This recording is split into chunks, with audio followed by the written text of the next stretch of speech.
בשם אבו וברו ברוך חיו קדישו ഹദാ ലഹു ശരീറോ ലൗലമുൽ മീൻ ആമീൻ. കർത്താവിൽ പ്രിയ ദൈവമക്കളെ, അനുഗ്രഹപ്രദമായ ഈ കർത്തൃദിവസത്തിൽ പരിശുദ്ധ ബലിപീഠത്തിന് മുമ്പാകെ നിൽക്കുന്ന നിങ്ങളെ കർത്താവ് അനുഗ്രഹിച്ച് തൻ്റെ തിരുശരീരങ്ങളെ നൽകി നിറവുള്ളവരായി വിടുവാൻ ആഗ്രഹിക്കുമ്പോൾ അവൻ പറയുന്ന വചനങ്ങളെ പരിശുദ്ധാത്മാവ് നിറവിൽ നിന്നുകൊണ്ട് നമുക്ക് ശ്രദ്ധിക്കാം.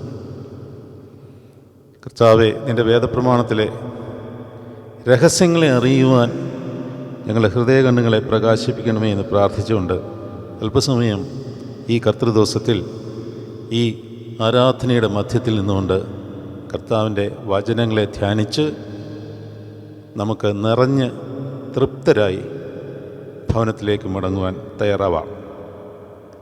നമ്മൾ ആരാധിക്കുമ്പോൾ ഈ പരിശുദ്ധ ബലിപീഠത്തിന് മുമ്പാകെ നിങ്ങളുടെ കണ്ണുകളെ ശ്രദ്ധ വയ്ക്കുമ്പോൾ നിങ്ങളുടെ ശരീരം മുഴുവനും നിങ്ങളുടെ മനസ്സ് മുഴുവനും പൂർണ്ണമായി ഇവിടെ സമർപ്പിക്കുമ്പോൾ നിങ്ങളുടെ ആത്മാവ് ഇവിടുന്ന് പറന്നുയർന്ന് മറ്റൊരു തലങ്ങളിലേക്ക് യാത്രയാവും.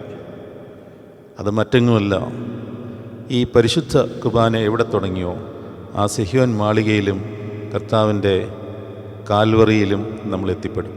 അവിടെ നിന്നുകൊണ്ടാണ് ആരാധന. സ്വർഗങ്ങളിൽ വസിക്കുന്നവനായ, അത്യുന്നതങ്ങളിൽ വസിക്കുന്നവനായ ദൈവത്തിൻ്റെ സന്നിധിയിലേക്ക് നമ്മുടെ ആത്മാവ് പറന്നുയരും. കാലങ്ങളെയും ഭൗതികമായ തലങ്ങളെയെല്ലാം അതിജീവിച്ചുകൊണ്ട് അത് പറന്നുയർന്ന് അവൻ്റെ അടുത്തെത്തും. അങ്ങനൊരു വലിയ സാധ്യത ആത്മാവിനുണ്ട്. നമ്മൾ നേരത്തെ മനസ്സിലാക്കിയതനുസരിച്ച് ഈ 3D ഡയമെൻഷനിൽ നിന്നുകൊണ്ട് നമുക്കത് മനസ്സിലാകില്ല. അടച്ചിരിക്കുന്ന മുറിയിലേക്ക് കർത്താവ് പ്രവേശിച്ചത് എന്തുകൊണ്ടാണ്? ഈ ഭൗതിക വ്യാപാരത്തിൽ നിന്നും ഉയർന്ന തലത്തിലേക്ക് അവൻ്റെ ശരീരത്തിൻ്റെ ഭാവം മാറ്റപ്പെട്ടു. എന്നാൽ ആത്മാവിൻ്റെ തലങ്ങളിൽ നിന്നുകൊണ്ട്, ഈ ഭൗതിക ശരീരത്തിൽ നിന്നുകൊണ്ട് തന്നെ ആത്മാവിനെ അങ്ങനെ പറന്നുയർത്തക്കവണ്ണമുള്ള ശക്തി വ്യാപാരം നമ്മളിൽ അടങ്ങിയിട്ടുണ്ട്. മാമോദീസയിൽ അങ്ങനൊരു ശക്തിയും കൂടി, ഒരു നൽവരം നമുക്ക് ലഭിച്ചിട്ടുണ്ട്. അപ്പോൾ മാമോദീസയിൽ ലഭിച്ച നൽവരങ്ങൾ എന്തൊക്കെയാണ് എന്ന് നമ്മൾ മനസ്സിലാക്കുമ്പോൾ ഓരോ ദിവസവും പരിശുദ്ധാത്മാവ് വെളിപ്പെടുത്തി തരുന്ന ഓരോ ദൈവിക നൽവരങ്ങൾ നമ്മളിൽ തെളിഞ്ഞു വരികയാണ്. ഇത് മറ്റൊരു വലിയ നൽവരമാണ്. എന്താണ്? ആത്മാവ് സമയങ്ങളെ ഭൗതികങ്ങളെയും അതിജീവിച്ച് അവൻ്റെ അടുക്കിലേക്ക് പറന്നുയരുവാനുള്ള വലിയ നൽവരവും സാധ്യതയും. 1 കൊരിന്ത്യർ 5-ാം അധ്യായത്തിൽ ആ കാര്യം പൗലോസ്ലീഹ പഠിപ്പിക്കുന്നുണ്ട്. ഞാൻ ശരീരം കൊണ്ട് ദൂരസ്ഥനെങ്കിലും ആത്മാവ് കൊണ്ട് നിങ്ങളുടെ സമീപത്തുള്ളവനായി നിങ്ങളും എൻ്റെ ആത്മാവും നമ്മുടെ കർത്താവായ യേശുക്രിസ്തുവിൻ്റെ ശക്തിയോടെ ഒരുമിച്ച് കൂടിയിട്ട്. അപ്പോൾ കർത്താവായ യേശുക്രിസ്തുവിൻ്റെ ശക്തി, അത് പരിശുദ്ധാത്മാവ്.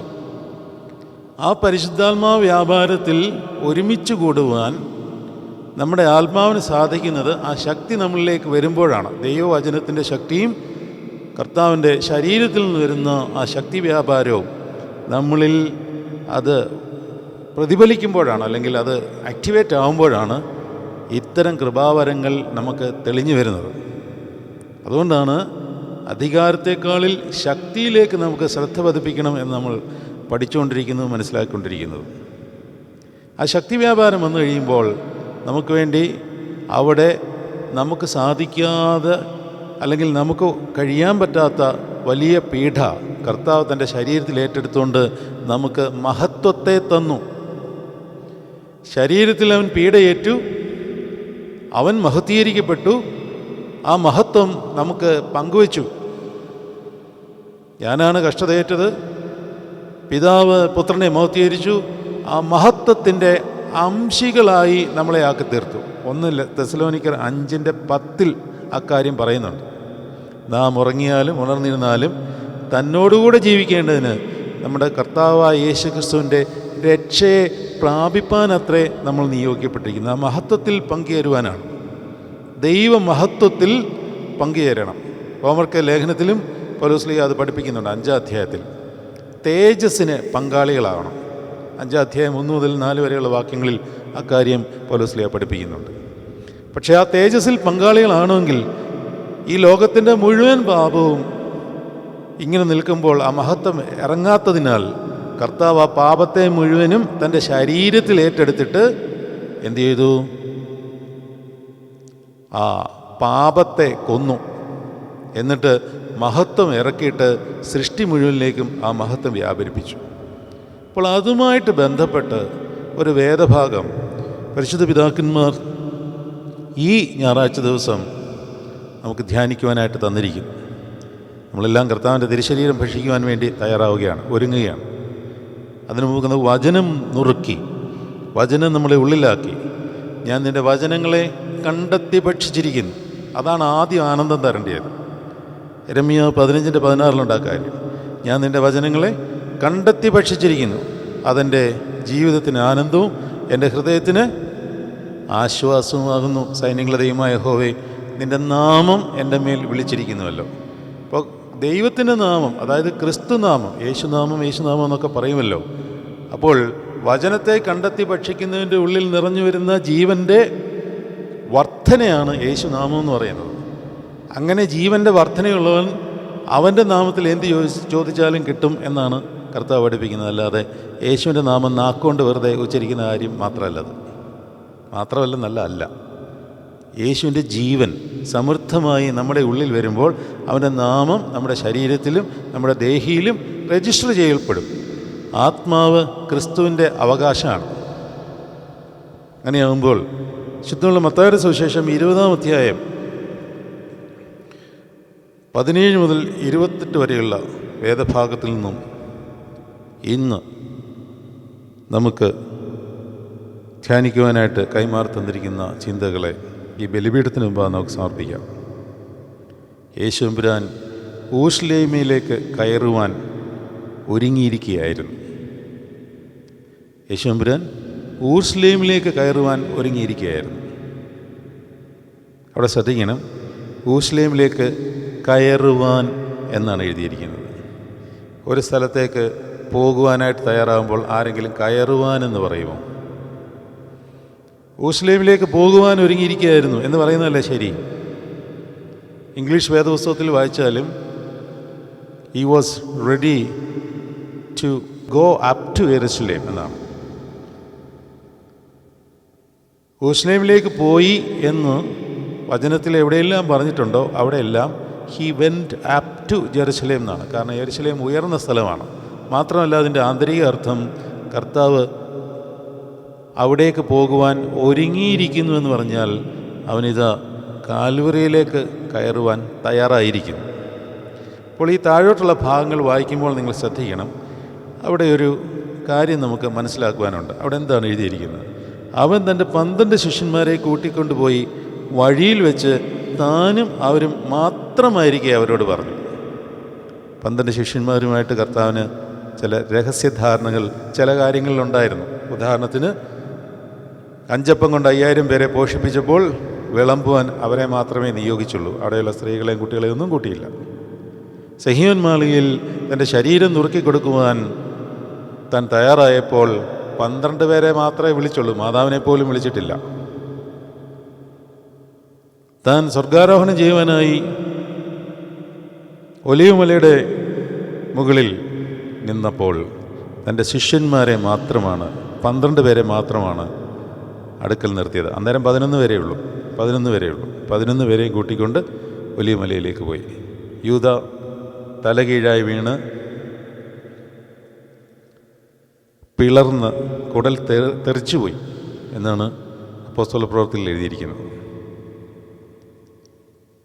അങ്ങനെ 12 പേരെ മാത്രമായ ചില സംഗതികളുണ്ട്.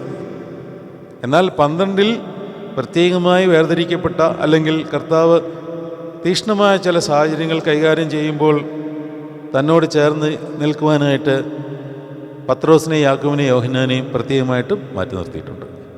താബോർ മലയിലും ഗത്സമനയിലും തൻ്റെ സന്തോഷത്തിൻ്റെ ഔന്നത്യത്തിലും ആധിക്യത്തിൻ്റെയും വ്യഥയുടെയും താഴ്ചയിലും ഈ 3 പേരെ ചേർത്ത് നിർത്തിയിട്ടുണ്ട്. എന്ന് പറഞ്ഞാൽ അങ്ങനെ ഒരു സർക്കിൾ കർത്താവിനും ഉണ്ടായിരുന്നു. ഇവിടെ 12 പേരെ മാത്രമായിട്ടാണ് കൊണ്ടുപോകുന്നത്.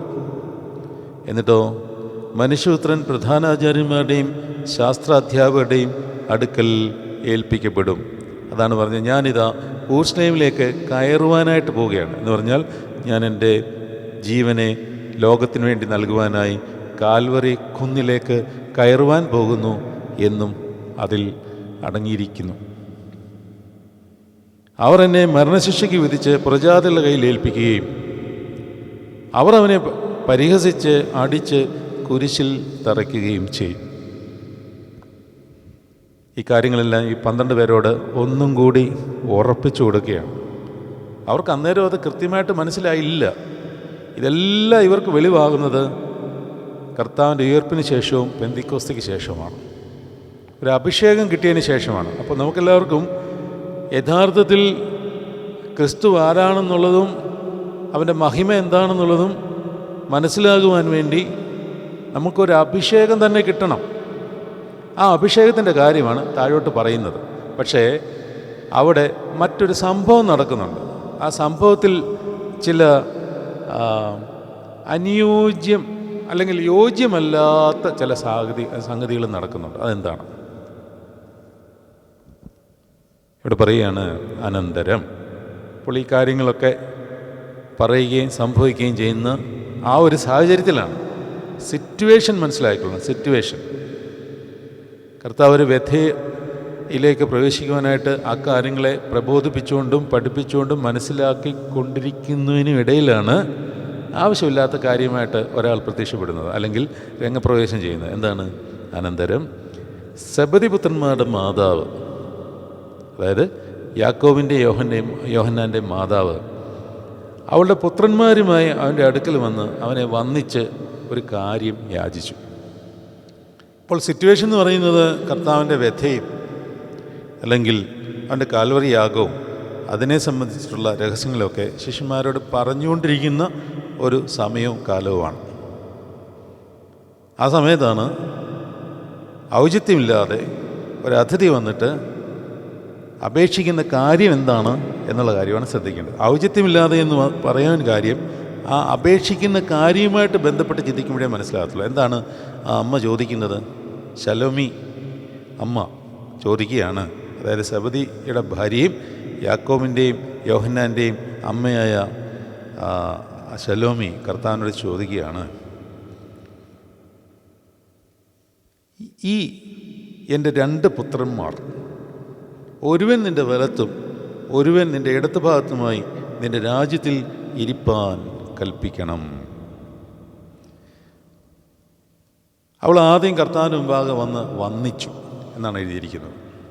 വന്ദിച്ചു, അത്രയും വരെ കുഴപ്പമില്ലാത്ത കാര്യമാണ്. നമ്മളെല്ലാവരും ദേവാലയത്തിൽ കർത്താവിനെ ആരാധിക്കാൻ വന്നിരിക്കുകയാണ്. പക്ഷെ ചോദിക്കുന്ന കാര്യം എന്താണ്? ചോദിക്കുന്ന കാര്യം, ഈ എൻ്റെ 2 പുത്രന്മാർ, ഒരുവൻ നിൻ്റെ വലത്തും ഒരുവൻ ഇടതുഭാഗത്തുമായി നിൻ്റെ രാജ്യത്തിലിരിപ്പാൻ കൽപ്പിക്കണം. സിറ്റുവേഷൻ എന്താണ്?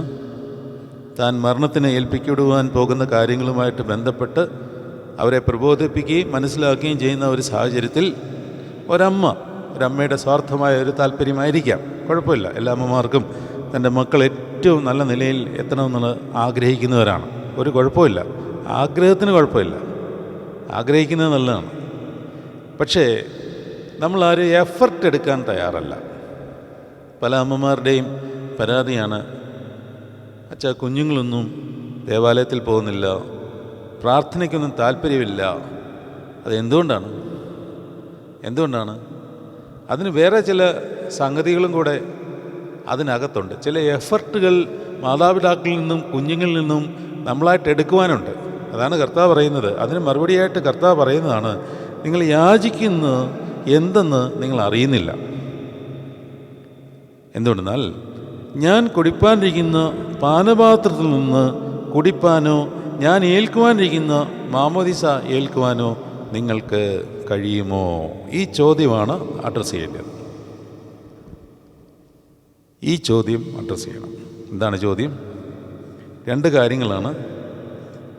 എന്തൊക്കെയാണ്? 1, ഞാൻ കുടിപ്പാനിരിക്കുന്ന പാനപാത്രം. 2, ഞാൻ ഏൽക്കുവാനിരിക്കുന്ന മാമോദീസ. അവർ ചോദിച്ചത്, അല്ലെങ്കിൽ ആ അമ്മ ചോദിച്ചത്, തൻ്റെ പുത്രന്മാർ നിൻ്റെ കൂടെ മഹത്വത്തിൽ ഇരിക്കണം എന്നുള്ളതാണ്. കർത്താവ് ഈ മഹത്വം നമുക്ക് തരുവാൻ തന്നെയാണ് വന്നിരിക്കുന്നത്. പക്ഷേ ഈ മഹത്വത്തിലിരിക്കുവാൻ ഒരു ഫിൽ ഇൻ ദ ബ്ലാങ്ക്സ് ഉണ്ട്. Fill in the blanks. ഇപ്പോൾ ഞങ്ങൾക്ക് വേണ്ടി അനുഭവിച്ച കഷ്ടാനുഭവങ്ങളിൽ, ക്രിസ്തുവിൻ്റെ കഷ്ടാനുഭവങ്ങളിൽ കുറവായുള്ളത് എൻ്റെ ജഡത്തിൽ സഭയായ അവൻ്റെ ശരീരത്തിന് വേണ്ടി പൂരിപ്പിക്കുന്നുവെന്ന് കൊലോസ്യർ 1:24 പറഞ്ഞിരിക്കുന്ന ഫിൽ ഇൻ ദ ബ്ലാങ്ക്സ്. ഒരു കാര്യം പൂർത്തീകരിക്കപ്പെടണമെന്നുണ്ടെങ്കിൽ ബ്ലാങ്ക്സ് കിടക്കുവാൻ പാടില്ല. കർത്താവ് ഒരു ബ്ലാങ്ക് ഇട്ടിട്ടാണ് പോയിരിക്കുന്നത്. എന്താണ് ബ്ലാങ്ക്? എൻ്റെ കഷ്ടാനുഭവങ്ങളോട് പങ്കുചേർന്നത് ഞാൻ നിങ്ങൾക്ക് വെച്ചേച്ച് പോയിരിക്കുന്നത് നിങ്ങൾ പൂരിപ്പിക്കണം. അതുകൊണ്ട് കർത്താവ് ചോദിക്കുകയാണ്, ഞാൻ കുടിപ്പാനിരിക്കുന്ന പാനപാത്രം നിങ്ങൾക്ക് കുടിക്കുവാൻ സാധിക്കുമോ? ഞാൻ ഏൽക്കുന്ന മാമോദീസ നിങ്ങൾക്ക് ഏൽക്കുവാൻ സാധിക്കുമോ? എൻ്റെ ചോദ്യങ്ങളാണ്. എല്ലാം പൂർത്തീകരിക്കപ്പെടണമെന്നുണ്ടെങ്കിൽ എല്ലാ ഫിൽ ഇൻ ദ ബ്ലാങ്ക്സും കവറപ്പ് ചെയ്യണം. എബ്രായ ലേഖനം 11 അവസാനത്തിൽ പറയുന്നുണ്ട്. പിതാക്കന്മാരുടെ എല്ലാം നീണ്ട നിര അങ്ങോട്ട് പറഞ്ഞിട്ട് അവസാനം പറയാണ്, അവർ നമ്മെ കൂടാതെ രക്ഷാപൂർത്തി പ്രാപിക്കാതെ ഇരിക്കേണ്ടതിന് ദൈവം നമുക്ക് അത് മുൻകരുതിയിരിക്കുന്നു. എന്ന് പറഞ്ഞാൽ നമ്മളും കൂടെ ചെന്നിട്ടേ അത് പൂർത്തിയാകത്തുള്ളൂ. അവിടെ ബ്ലാങ്കായിട്ട് കിടക്കുവാൻ പാടില്ല. ദൈവമഹത്വത്തിൽ സഭ ഒന്നാകുകയാണ്. നമ്മളെല്ലാവരും സഹോദരന്മാർ, മാലാഖമാർ, വിശുദ്ധന്മാർ, സകല പരിശുദ്ധന്മാരും വിശ്വാസികളായി വാങ്ങിപ്പോരും വരുമാനിക്കുന്നവരും എല്ലാവരും കൂടെ ചേർന്നിരിക്കുന്ന സൃഷ്ടിയുടെ മുഴുവൻ സാരാംശവും ദൈവത്തിലേക്ക്, ദൈവമഹത്വത്തിലേക്ക് കഴിയുന്ന വലിയ മഹത്വത്തിൻ്റെ അനുഭവമാണത്.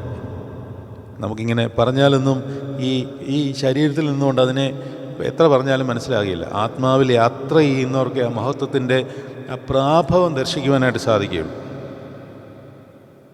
അപ്പോൾ കർത്താവ് ചോദിക്കുകയാണ്, ഞാൻ കുടിക്കുവാനിരിക്കുന്ന പാനപാത്രം കുടിക്കുവാൻ കഴിയുമോ? ഞാൻ ഏൽക്കുന്ന മാമോദീസ ഏൽക്കുവാൻ നിങ്ങൾ കഴിയുമോ? എന്താണ് കുടിക്കുവാനുള്ള പാനപാത്രം? കർത്താവ് പെസഹ ഭക്ഷിച്ചുകൊണ്ടിരുന്നപ്പോൾ 3-ാമത്തെ പാനപാത്രം എടുത്ത് വാഴ്ത്തി, ഇതെൻ്റെ രക്തമാകുന്നു, നിങ്ങൾ കുടിക്കണമെന്ന് പറഞ്ഞ് അവർക്ക് കൊടുത്തിട്ട്, അവരെ കുടിപ്പിച്ചിട്ട് 4-ാമത്തെ പാനപാത്രം കുടിപ്പാനായിട്ട് അവൻ എണ്ണീറ്റ് പോയി. കുരിശിൽ ആ പാനപാത്രം അവന് കൊടുത്തപ്പോൾ അവൻ കുടിച്ചിട്ട് പറഞ്ഞു, ഇപ്പോൾ സകലതും പൂർത്തിയായി. എന്നാൽ ആ പാനപാത്രത്തിൻ്റെ കുറച്ച് തുള്ളികൾ നമുക്കായിട്ട് മാറ്റിവെച്ചിട്ടുണ്ട്. വേദനപ്പെടുന്നവരും ഭാരപ്പെടുന്നവരും നൊമ്പരപ്പെടുന്നവരും ഒക്കെ ഈ ദേവാലയത്തിലുണ്ട് എന്നെനിക്കറിയാം. അത് കർത്താവിൻ്റെ കഷ്ടാനുഭവത്തോട്, അവൻ്റെ കാലിൽ തറയ്ക്കപ്പെട്ട ആണികളിലും കാലുകളിൽ നിന്നും ഒഴുകിയിറങ്ങുന്ന രക്തത്തിൻ്റെ പങ്കാളിത്തം ഞാൻ ഏറ്റെടുക്കുന്നതാണ് എന്ന് നിങ്ങൾക്ക് വിശ്വസിക്കുവാൻ സാധിക്കുമോ? അനങ്ങുവാൻ പോലും സാധിക്കാതെ ക്രൂശിന്മേൽ കെട്ടപ്പെട്ട് കിടക്കുന്ന തൻ്റെ ശരീരത്തിൽ നിന്ന് ഒഴുകിയിറങ്ങുന്ന രക്തത്തുള്ളികളുടെ പങ്കാളിത്തമായിട്ട് എൻ്റെ കഷ്ടതയും നിങ്ങളുടെ കഷ്ടതയും അതിനോട് ചേർത്ത് വയ്ക്കുവാൻ നിങ്ങൾക്ക് സാധിക്കുന്നുവെങ്കിൽ നിങ്ങളിലേക്ക് മഹത്വം ഇറങ്ങും. കഷ്ടത കൂടാതെ മഹത്വമില്ലെന്ന് നമ്മൾ പലവട്ടം പഠിച്ചിട്ടുള്ളതാണ്. റോമർക്കെതിരെ ലേഖനം 8-ാം 17 പറയുന്നുണ്ട്, നാം മക്കളെങ്കിലും അവകാശികളുമാകും, ദൈവത്തിൻ്റെ അവകാശികളും ക്രിസ്തുവിൻ്റെ കൂട്ടവകാശികളും തന്നെ. കർത്താവിനോടുള്ള കൂട്ടവകാശമാണ്. പിന്നെ പറയുകയാണ്, നാം അവനോടുകൂടി തേജസ്കരിക്കപ്പെടേണ്ടതിന് അവനോടുകൂടി കഷ്ടം അനുഭവിച്ചാൽ അത്രേ സാധ്യമാകുന്നത്. കർത്താവിനോട് കൂടെ മഹത്വീകരണം നടക്കത്തുള്ളൂ. അപ്പോൾ അവനോട് കൂടെ കഷ്ടം അനുഭവിക്കണം. 1 പത്രോസ് 5 10 വാക്യത്തിൽ പറയുന്നുണ്ട്, എന്നാൽ അല്പകാലത്തേക്ക് കഷ്ടം സഹിക്കുന്ന നിങ്ങളെ ക്രിസ്തുവിൽ തൻ്റെ നിത്യ തേജസ്സിനായി വിളിച്ചിരിക്കുന്ന സർവകൃപാലുവായ ദൈവം തന്നെ യഥാസ്ഥാനത്താക്കി ഉറപ്പിച്ച് ശക്തിപ്പെടുത്തും. അല്പകാലത്തേക്ക് കഷ്ടം സഹിക്കുന്ന നിങ്ങളെ, കുറച്ച് കാലത്തേക്കേ ഉള്ളൂ ഈ ഭാരം. പക്ഷേ ഈ ഭാരം ഏറ്റെടുക്കാതെ വേറെ ഓപ്ഷനില്ല. ഇത് ക്രിസ്തുവിനെ പ്രതി നമ്മളത് ഏറ്റെടുക്കുന്നില്ല എന്നുണ്ടെങ്കിൽ പിശാച് നമ്മളിൽ വിഷം കുത്തി നിറച്ച് നമ്മൾ നിരാശരായി പോകും. ഇതെനിക്ക് തന്നിട്ടുള്ള ഒരു ഭാരമാണ്. എന്നിൽ നിന്ന് വേണ്ടാത്തെല്ലാം എടുത്തു കളഞ്ഞപ്പോൾ എനിക്ക് ആശ്വാസം ഉണ്ടായെങ്കിൽ, ക്രിസ്തുവിൻ്റെ ആശ്വാസം പെരുകിയെങ്കിൽ, ക്രിസ്തുവിൻ്റെ കഷ്ടങ്ങൾ പെരുകുന്നതനുസരിച്ച് അവൻ്റെ ആശ്വാസവും നമ്മളിൽ പെരുകുമെന്നുള്ള ദൈവവചനം നമ്മൾ നിവൃത്തിയാകുകയാണ്. അപ്പോൾ അവൻ പ്രത്യക്ഷനാകുമ്പോൾ അവനോട് സദൃശനാകണം, അല്ലേ? 1 യോഹന്നാൻ 3:2 ആ കാര്യം. 1 യോഹന്നാൻ 3:2 അവൻ പ്രത്യക്ഷനാകുമ്പോൾ നാം അവനോട് സദൃശനാകും എന്ന് നാം അറിയുന്നു. എങ്ങനെയൊക്കെയാണ് സാദൃശ്യം? മഹത്വത്തിൽ മാത്രമല്ല, കുരിശിലും ഒരു സാദൃശ്യമുണ്ട്. കുരിശിനോട് ചേർന്ന ഒരു സാദൃശ്യാവസ്ഥ. ഇത് നമ്മൾ കാണാതെ പോകുന്നത് എന്തുകൊണ്ടാണ്? അത് കാണാതെ പോകാൻ പാടില്ല. അപ്പോൾ കുടിപ്പാനുള്ള പാനപാത്രം കർത്താവിൻ്റെ കുരിശുമരണമാണെങ്കിൽ ആ കുരിശുമരണത്തിൻ്റെ ഭാഗമായി നമ്മളിൽ അവശേഷിച്ചിരിക്കുന്ന, അനുവദിക്കപ്പെട്ടിരിക്കുന്ന കഷ്ടതകളെ ഏറ്റെടുത്തു കഴിഞ്ഞാൽ മാത്രമേ ഈ മഹത്വമുള്ളൂ. നേരിട്ട് ചെന്ന് കർത്താവിൻ്റെ ഇടത്തും വലത്തും, അല്ലെങ്കിൽ പിതാവാം ദൈവത്തിൻ്റെ ഇടത്തും വലത്തും ഇരിക്കുവാനുള്ള അവകാശം എൻ്റെ മക്കൾക്ക് കൊടുക്കണമേ എന്ന് പറയുന്ന പ്രാർത്ഥനയ്ക്ക് കുഴപ്പമില്ല. പക്ഷേ ആ പ്രാർത്ഥനയുടെ പിന്നിൽ ഈ നുകം ഏറ്റെടുക്കുവാൻ നീ തയ്യാറാണോ? എങ്കിൽ മാത്രമേ നമുക്ക് ആ മഹത്വത്തിലേക്ക് പ്രവേശിക്കുവാൻ സാധിക്കുകയുള്ളൂ. മാമോദീസ എന്ന് പറയുന്നത് വെള്ളത്തിൽ മുക്കുക എന്ന് പറഞ്ഞാൽ അവനോടുകൂടി മരണം ഏറ്റെടുക്കുക എന്നാണ്. മരണം ഏറ്റെടുക്കുക എന്നാണ്. സ്നാനം കഴിപ്പിക്കുക എന്ന് പറഞ്ഞാൽ അർത്ഥം എന്താണ്? ക്രിസ്തുവിനോടുകൂടി ക്രൂശിക്കപ്പെട്ട് അടക്കപ്പെട്ടു എന്നാണ്. അടക്കണമെങ്കിൽ മരിക്കണം, എന്നിട്ട് അതിൽ നിന്ന് പൊക്കിയെടുക്കുമ്പോഴാണ് ഉയർത്തെഴുന്നേൽപ്പ്. അവിടെയാണ് മഹത്വം. അപ്പോൾ അതുകൊണ്ട് ഏറ്റെടുക്കുവാനുള്ള എല്ലാ വ്യഥകളും മഹത്വത്തിനായിട്ട് പരിണമിക്കുവാൻ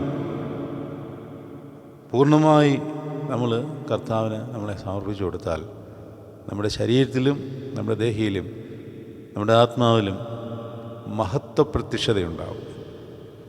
ആ ആത്മാവ് എപ്പോഴും കർത്താവിൻ്റെ സന്നിധിയിലിരിക്കണമെന്ന് ആഗ്രഹിച്ചുകൊണ്ടേയിരിക്കും. സെബദീപുത്രന്മാരുടെ അമ്മയുടെ ആഗ്രഹം മോശമല്ല. പക്ഷേ അവളോട് ചോദിച്ച ചോദ്യം, ഞാൻ കുടിക്കുന്ന പാനപാത്രവും ഞാൻ ഏൽക്കുന്ന മാമോദീസായും, രണ്ടും കുരിശുമരണത്തോടും മഹത്വത്തോടും തുല്യമാണ്. മഹത്വം വരണമെന്നുണ്ടെങ്കിൽ ഈ പാനപാത്രം കുടിക്കണം. ഇത് കയ്പ് നീരിൻ്റെ ഒരു പാനപാത്രമാണ്. അത് കർത്താവ് നമുക്ക് വേണ്ടി കുടിച്ചു. നമുക്ക് കുടിക്കുവാൻ പറ്റാത്തതും നമുക്ക് സഹിക്കുവാൻ പറ്റാത്തതുമായ കാര്യം അവൻ്റെ ശരീരത്തിൽ അവൻ പൂർത്തീകരിച്ചിട്ടുണ്ട്. പക്ഷെ അല്പം ബാക്കി വെച്ചു. എന്തിനാണ് അങ്ങനെ ബാക്കി വയ്ക്കുന്നത്? കർത്താവിന് അതും കൂടെ അങ്ങ് ചെയ്താൽ പോരെ? ബാക്കി വയ്ക്കുന്നതിനൊരു കാര്യമുണ്ട്. അതായത് നിന്നെക്കൊണ്ട് പിശാചിനെ തോൽപ്പിച്ചിട്ട് ആ കിരീടം നിൻ്റെ അവകാശമായിട്ട് നിനക്ക് തരുവാനാണ്. നിന്നെക്കൊണ്ട് പിശാചിനെ തോൽപ്പിച്ചിട്ട് ആ തോൽപ്പിച്ചതിൻ്റെ സന്തോഷവും ആനന്ദവും അവകാശമായി ഒരു കിരീടമായി നിനക്ക് തന്നെ തരുവാനാണ്. അതിനും കർത്താവിൻ്റെ സഹായമുണ്ടാവും. അതുകൊണ്ട് ശേഷിപ്പിച്ചിരിക്കുന്നത് മഹത്വത്തിൽ പങ്കാളികളാകുമ്പോൾ ആ മഹത്വത്തിൻ്റെ പങ്കാളിത്തത്തിൽ കഷ്ടതയിലും നിനക്കൊരു പങ്കാളിത്തമുണ്ടെന്ന് കർത്താവിനും നിനക്കും ഉറപ്പുവരുത്തുവാൻ വേണ്ടി തന്നെയാണ്. അല്ലാതെ കർത്താവിന് ഇത്രയും സഹിക്കാമെങ്കിൽ നമുക്ക് വരാമാവുന്ന കഷ്ടതയും കൂടെ ഏറ്റെടുത്ത് നമ്മളെ ഒരു സന്തോഷാവസ്ഥയിൽ തന്നെ ഈ ലോകത്തിൽ നിർത്തിയാൽ പോരായിരുന്നു. അല്ല, അങ്ങനെയല്ല. ക്രിസ്തീയ ജീവിതത്തിൽ കഷ്ടതയിലൂടെ മഹത്വമുള്ളൂ. ഇടത്തും വലത്തും ഇരിക്കുവാനുള്ള എല്ലാ അവകാശങ്ങളും പിതാവാൻ ദൈവം അതിന് നിശ്ചയിക്കപ്പെട്ടിട്ടുള്ളവർക്ക് കൊടുക്കും. അത് ലഭിക്കുവാൻ നമുക്ക് ആ കർത്താവിൻ്റെ കഷ്ടതയുടെ മുഖം അവൻ ബാക്കി വച്ചിരിക്കുന്നത് നമുക്ക് ഏറ്റെടുക്കാം. തൻ്റെ രാജ്യത്തിലെ പുത്രന്മാരും പുരോഹിതന്മാരും ആയി നമ്മളെ ആക്കി തീർത്തതിനുമാണ് എന്നേക്കും മഹത്വം. അവൻ തൻ്റെ സ്വന്തം രക്തത്താൽ നമ്മളെ വിടുവിച്ചിട്ടുണ്ട്. പുത്രസ്വീകാര്യത്തിന് അവകാശിയാക്കി തന്നിട്ടുണ്ട്. തൻ്റെ സ്വന്തം രക്തത്താൽ നമ്മെ വിടുവിച്ച് നമ്മെ തൻ്റെ പിതാവിൻ്റെ രാജ്യത്തിൽ പുത്രന്മാരും പുരോഹിതന്മാരുമായി ആക്കി തീർത്തവൻ എന്നേക്ക് മഹത്വം എന്ന് വെളിപാട് 1 പറയുന്നുണ്ട്. ഏത് മുഴങ്കാലും ഏത് കണ്ണും അവനെ നോക്കും, അവനെ മഹത്വപ്പെടുത്തും. അതുകൊണ്ട് ഈ പരിശുദ്ധ ബലിപീഠത്തിൽ അവൻ ഇരിക്കുകയാണ്. അവൻ ശരീരരക്തങ്ങളായി നിങ്ങളുടെ മുമ്പിൽ ഇരിക്കുമ്പോൾ വചനത്തെ ഉള്ളിലാക്കി കഷ്ടതകളെ സ്വീകരിച്ചുകൊണ്ട് അതിൽ അഭിമാനം കൊണ്ട് നമ്മുടെ കഷ്ടതകൾ മുഖാന്തരം നമുക്ക് വന്നിട്ടുള്ള വേദനകളിൽ കർത്താവിൻ്റെ വേദനയോട് പങ്കാളിത്തം വഹിച്ചുകൊണ്ട് ഹൃദയത്തിൽ കൂടി വാൾ കടന്നുപോയ പരിശുദ്ധ മാതാവിൻ്റെ മധ്യസ്ഥയിൽ അഭയം പ്രാപിച്ചുകൊണ്ട് നമുക്ക് ആരാധനയുടെ ബാക്കി ഭാഗത്തിലേക്ക് പ്രവേശിക്കാം. ദൈവം നിങ്ങളെല്ലാവരെയും വാഴ്ത്തി അനുഗ്രഹിക്കുമാറാകട്ടെ. ചാർത്തും നീതിയെ നിന്നാചാര്യന്മാരും മഹിമേ നിന്നയവാന്മാരും ഹാലേലൂയ ഹാലേലൂയ. നിന്റെ അഭിഷിക്ത മുഖം തിരിപ്പിക്കല്ലേ, നിന്ദാസൻ ദാവീദിൻ മൂലം.